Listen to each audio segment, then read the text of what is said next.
Hey, everybody, welcome to Dental Voice with Xyrus. My name is Rolando Mia, and we are here with Dr. Marc Liechtung. Now, check this out. This is the first of a four-part series of more detail around what he shared with us back at ADA in Houston. Here's the deal.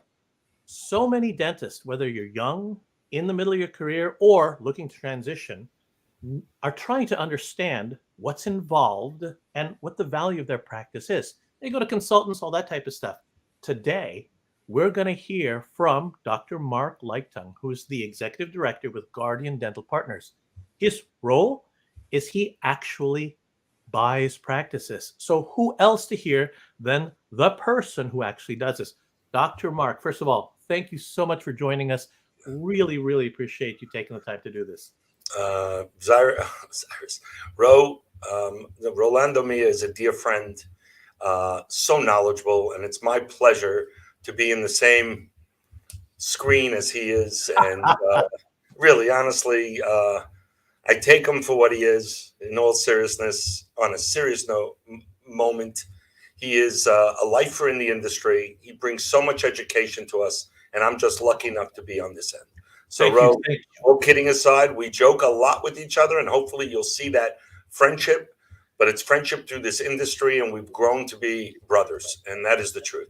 Thank you, sir. So let's get straight into this. Please. One of the biggest questions that people are asking is how to increase the valuation of their practice. Now, when they do that, one of the what we find or what we hear is financials. It's a really sticky subject. Why are they so important? And a lot of people aren't quite sure what role they play. Why are they so important? Well, financials are our report card out of the mouth. And if you think about it, what we do internal in the oral cavity, in the mouth, has been taught us, and we were trained to do it for years.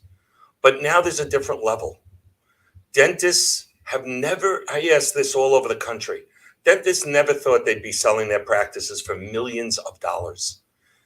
We are talking about an unbelievable opportunity for practices out there that have an understanding of their financials as much as they have an understanding of a treatment plan that has just intricacies in it, because that is what got us to this point. And what's going to get us to the next level is understanding our home, understanding what makes our practice go. So wait a minute. When you say financials, oh yeah, I know what my production is and I know what I spend. I'm good. That's it, right? Right. Yeah. No. We go out, and I hear this a lot. I do. It's crazy that you say that, because doctors tell me, I know I'm doing a $2 million practice, I make $1 million. But that's not the case. Because if you're a doctor, for instance, that has a thriving practice and you're making a lot of money, what happens if somebody has to replace you? What happens if your supplies are way out of whack and you're really not making as much as you should, but you never look at it? That is your detriment when you're looking to sell your practice. So wait, let me share us an example, if you could, right up front here.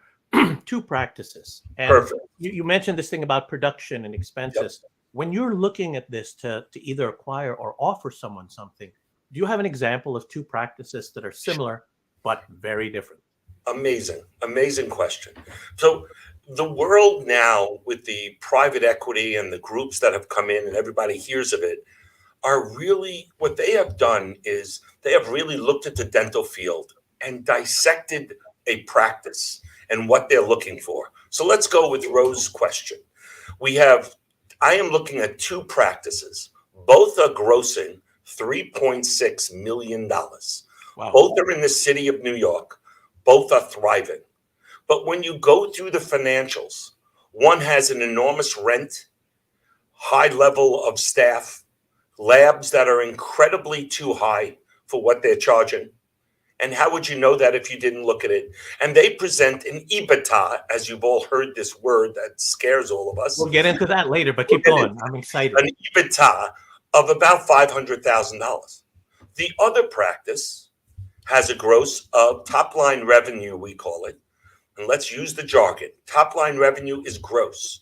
So you know that means that. 3.6 million with a very palatable, they own their space. They have a low rent and low maintenance. Their staff is in line and their labs are in line. They have a, believe it, $1.5 million EBITDA. Wow. Amazing. One is getting about $2.5–3 million for a purchase. The other one is getting between $9 and $10 million a purchase. The difference is drastic. The one, it doesn't matter partnership. It matters what you look at when you look at your personal practice P&L and understand it. Wow. Hold on. So two practices, both grossing about 3.6 million. But Unbelievable. even though the EBITDA, and I'm going to ask you that question in a second, one is 500,000, one's 1.5. The value of this practice, one is around 2 and one is almost 10. That's Yep. 5x. Okay.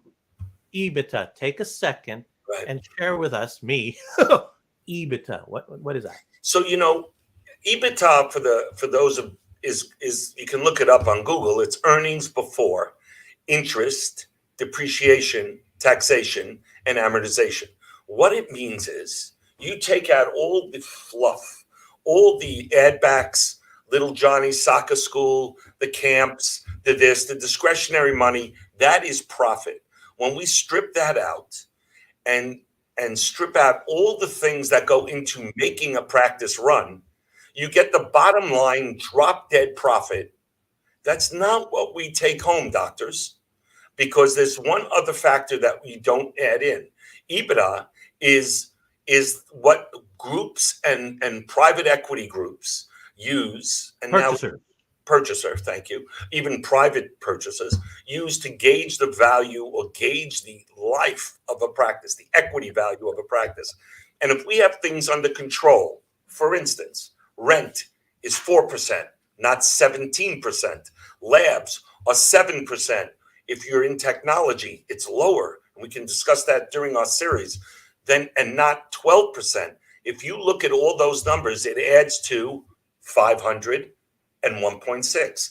The gentleman who had the 500 EBITDA charges $1,800 a crown, and they pay their lab $370.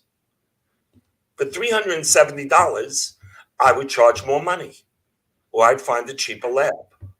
Understand? For the other gentleman who charges $2,100, has a deal with his lab for $175.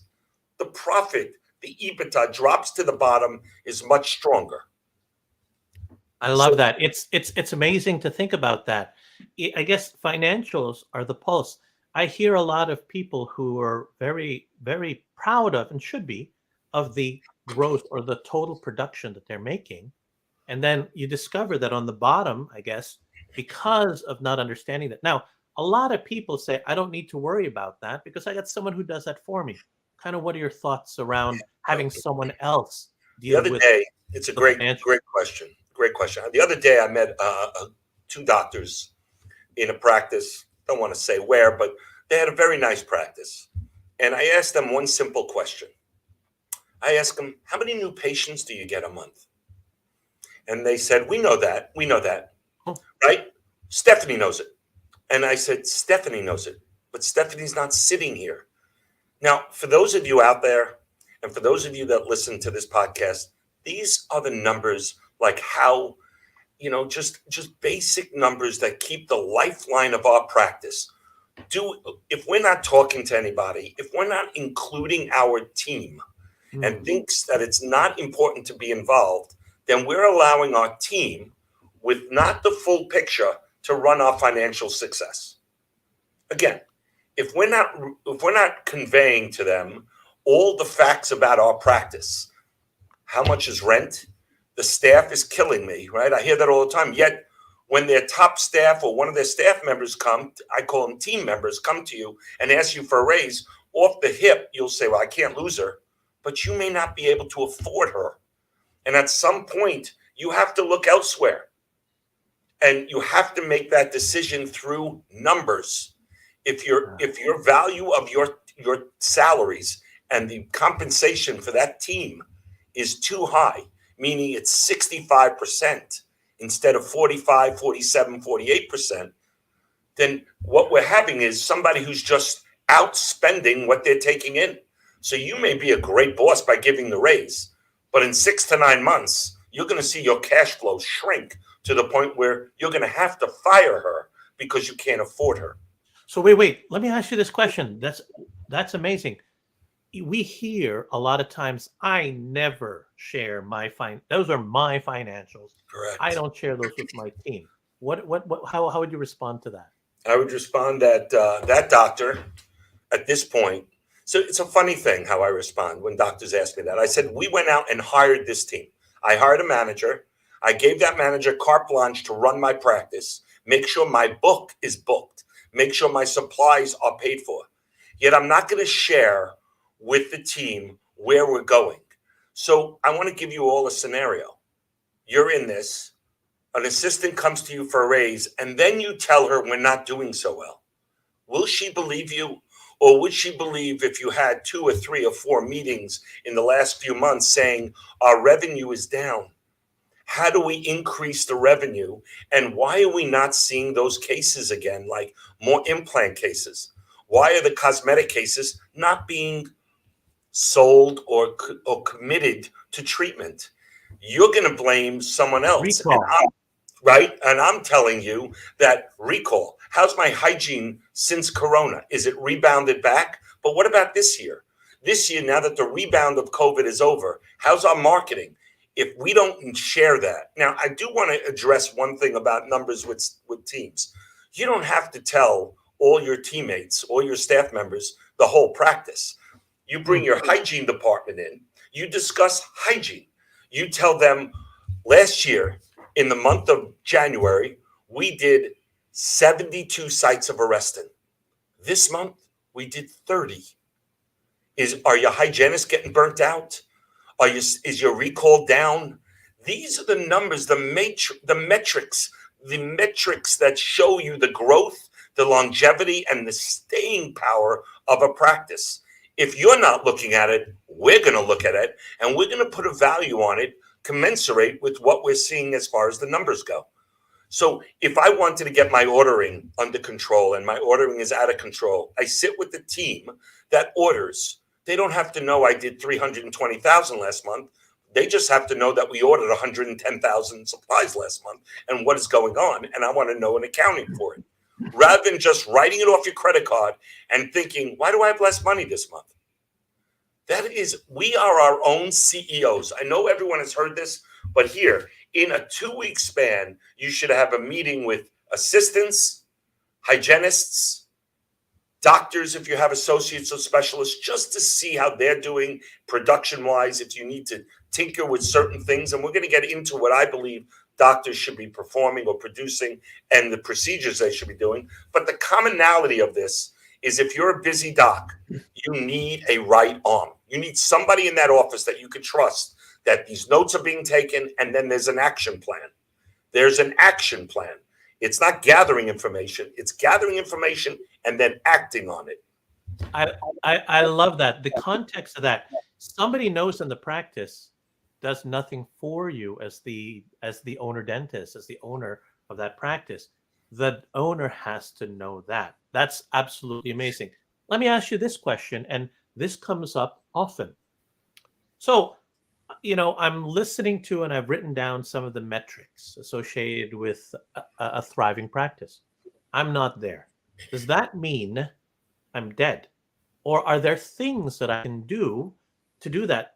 Whether I'm early in my career, because, one of the questions is, wait a minute, I'm early in my career. I don't have to worry about these finances. I got lots of time. That's one. The second is, holy crap, I want to transition. My practice is worth nothing. So address the first one, which is I'm early in my career. Why do I have to pay attention to this? How would you answer that? It's sort of like how we go about our life. If we start our life by certain ground rules, certain basic things we do in the morning, whether it's working out, whether it's eating right, whether it's praying, whatever you're into, that's how you establish your life. If you walk into your practice and say, no, it's no big deal. It's okay. You can order those. It's not a big deal. It won't be a big deal. Day 1, day 30, day 500, day 10,000 of your practice. Establish ground rules. establish sequences, systems, people in certain places. If your front desk person is not answering the phone and answering calls to get people in because she's too busy on personal stuff, that's something you cannot tolerate from day one. Not then come to her after you're down in numbers and say, why are we down in numbers? Well, I told you Shirley's always on her phone. I know, but I never. Well, it does. It is a report card of the. I always tell this to Ro too, that I believe a practice is an organism. And like an organism, one part of that organism relies on the part in front of it. It's sort of like being on a football team. If you let the guys rush the quarterback can do anything they want, but they're done because you let them in. Every person in that practice serves an incredible role. We, as a CEO, listen, dentistry is not easy, but it's not easy to get those millions of dollars on a practice. It's a lot of work. So go ahead. Yeah. So for a young dentist, what I'm hearing is start out by setting clear guidelines and pay attention to the activities, the numbers, the financials early, and get in the habit of doing that so that they understand what's going on going forward. That's kind of where young dentists, by the way, have so much at their fingertips, both from a standpoint of understanding the driving force, hygiene in the practice, what keeps the practice thriving, new patients. It seems to me that people in their 30s and 40s are more attuned to the way the practice they have really embraced, let's face it, social media and things online to learn. The older dentists who have never done it feel like it's sacrilegious for me to talk about numbers. Why? Yeah. When does it become about you and your family? Get over it. So, right? Go ahead. So wait, now older dentists or dentists who are close, and they're now all of a sudden realizing, let me look at my numbers, and they realize, wait a minute, I want to be out in the next several years. Oh, crap. My EBITDA or my profitability is quite low. The valuation of this thing, they all of a sudden realize the valuation is not where I thought it would be. What can they do? Yeah. Well, like everything else, first thing is admit, realize, and come to terms with the fact that you've run your practice very well for you, but not for the next person, not for a purchase. If people that think their practices have a $700,000, $800,000 EBITDA, we go through it and it's got a 350. They're thinking they're going to make 4 or 5 million in today's market, and really it's about one-time gross in today's market. So what do? You make that assessment. Where is my staff? Are they in line with percentages? Are they in line with my supplies? Are my supplies, am I buying technology because I want to tell people that I bought technology? Or am I buying technology, which is very expensive, because it helps us, takes away impression material and the ordering of impression material? A doctor who's been using Improgum or polyvinyl siloxane and using these things for their years, it's going to be tough for them to switch. But there's always low-hanging fruit. The most important thing for an older doctor is that groups look for are succession plans. It's great to know your numbers, but the last part of an EBITDA is owner's compensation. And I want to point that out so everyone understands this very, very carefully. Everything out of all the expenses and all the profit drop down, then is that doctor producing 90% of the dentistry? That's an expensive replacement. So if you have an EBITDA of $800,000 without a doctor helping you do that, and it's all on one doctor, that doctor that produced $1 million of that practice in different regions, let's say out in the Midwest, you're at 30%. On the East Coast, you're at 35%. To replace that doctor, he's doing $1 million. 800 minus 350 is 450,000 is the true EBITDA, doctors. So what am I saying? Take a look at your practice. Gear yourself, associates. Stop referring out if you find a great specialist. I'm never going to say, listen, I want everyone to know I had a tremendous practice in Lincoln Center in New York City, multi-specialty. I had associates. I had hygienists. I believe in the multi-specialty aspect. I've been proven right because now groups are looking for that. Why do you want to refer someone out? I'm sorry to the specialist, but why do you want to refer someone out when you can do same-day dentistry and putting in 2 implants? So we're going to get into the knowledge of the general dentist and what that goes through as we get on. But the bottom line is the first way of knowing your practice is really taking your own temperature and knowing and coming to realize that I've got to do things to increase my EBITDA. It's not that's and it so doesn't huge. take forever. Yeah, Sorry. no. That's so huge, and I love the context around it. Long and short, if you're not paying attention, you as the owner dentist, as the owner clinician in that practice, then you're flying blind, which is kind of scary.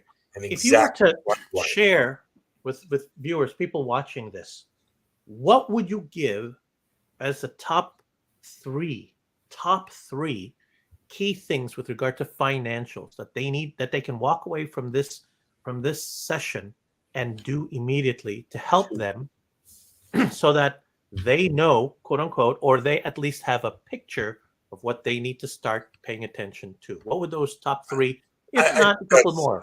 I think that's the drill down question of the day. What can I do, Dr. Liechtung, to get my practice where it seems to be in line with what they're looking for today? Because I will tell you something else about the better groups, the DPOs, the partnership organizations, which I am a part of and I am a partner of. And the reason I love it is because we value the dentists.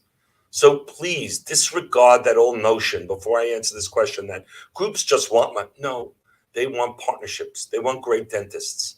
Great dentists are great mentors. Great dentists don't do things over and over and over again. They don't take 4 impressions for a crown. Their supply bill is not out of the norm because they can't get it right. Their lab bills are double because they can't get it right. First thing, quality dentistry. You heard it here first. Quality dentistry. That's what we look for. I'm going to say this. In my company, in the company I'm with, Guardian, we'll kill a deal. And I want everyone to know this for 3 reasons. Never before did I hear these reasons when groups were involved. The first thing groups care about is the money. Right? Oh, yeah. Okay, but is there value? So if there's no value and we're off on a purchase price, can't buy you. Legally, if you're asking for striped M&Ms in your personal bathroom, it's going to be a problem as we go further, right? I mean, I want to dress up like Liberace and play the piano in between patients. That's not a problem. But if you're taking patient time, we're not going to love that. So it's being facetious. It's really about being in line with the group and the partnership opportunity. But quality. Third way is clinical. We have walked away from 2 deals because the dentistry was horrific. The numbers were good. And we found that to be a little questionable. So it is completely in line. The better doctors really could seemingly be the more profitable dentists. Now, what would I say? Well, it's easy. The thing that'll kill any practice is staff, salaries. We must keep those salaries in line at about 50% of top line gross revenue. And that includes the doctor's compensation. So if I'm doing $1.4 million, that doesn't include profit. If I'm doing $1.4 million and I'm paying myself a salary and I'm at $700,000, right? So what we look for is a practice that takes good. Yeah, that's good, great. Right? That's great. So I'm left with $700,000. If I take off another 10 to 15, 20% for all the others, lab, marketing, professional fees, system repairs. If I take all of that, dental supplies, if I take all of that and I'm left with 30% of my top line revenue, that's phenomenal. 25%, very good. But if I see my staff salaries go to 70%, including me, now, what I'm saying is that's your salary, that's incommensurate with what you make. And then you're left with, right? You just took 70% off of 1.4. So you have a $400,000 to $450,000 profit or EBITDA. That's additional to what this doctor was paid. That's excellent, because for that practice, you're going to be looking at something in the neighborhood of close to $3 million for that $1.4 million. But if I let these percentages get out of hand, if I don't watch what we order, if I don't put a governor on every month, what I did every time I bought a practice is I put a governor, a top line allowance of what they're allowed to buy. And after that number, you've got to come to me. Now, I was somebody who learned to get up very early in the morning, work out, do what I got to do, and get to the office long before anybody gets there to make sure that day is productive, to make sure I'm going through things that need to be answered, and to make sure my right arm, my captain, my manager is right there with me, because that's my COO. That person is running the operations, and she or he needs to know that we are focused on the problem. Last month, we ordered 32%. Now, I know doctors are saying, I don't want to deal with that. Then call me. I'd love to buy you cheap. You know, call me. If you don't care about that, call me. I'm your guy.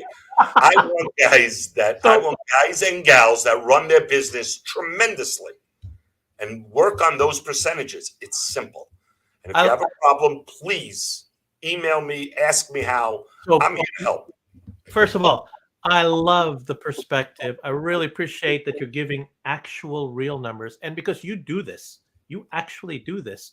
The example, the details you're giving are what you look at. You walk away if there's no succession plan, because the doctor, I mean, these are incredible. If people wanted to reach out and ask you questions or wanted to just understand further, what would be the best way to get to you? We're going to post, I think, post a email address, which will be my email address. I mean, honestly, I'm an open book. I love helping friends and people that have an interest in growing. And if you like what you hear from me and you want me to evaluate your practice, I'm going to give my email. I've been told not to, but I want to, and it's mine. It's Dr. Liechtung, Liechtung, Dr. Dr. Period, Liechtung at guardiandentistry.com. That's Guardian like the insurance company, but no relation, dentistry.com. And I will say that what I find today are the groups that are being, and we are a very successful, thank God, group. How do I deem success? I deem success by buying great practices and watching them go up, evaluating them and helping our dental partners to grow their practice. Now, how do we grow? Well, we evaluate the ordering. We evaluate the labs. We're not asking to change labs, but who wouldn't want to hear from us when we ask if they could come down about 10, 15%, but keep more practices?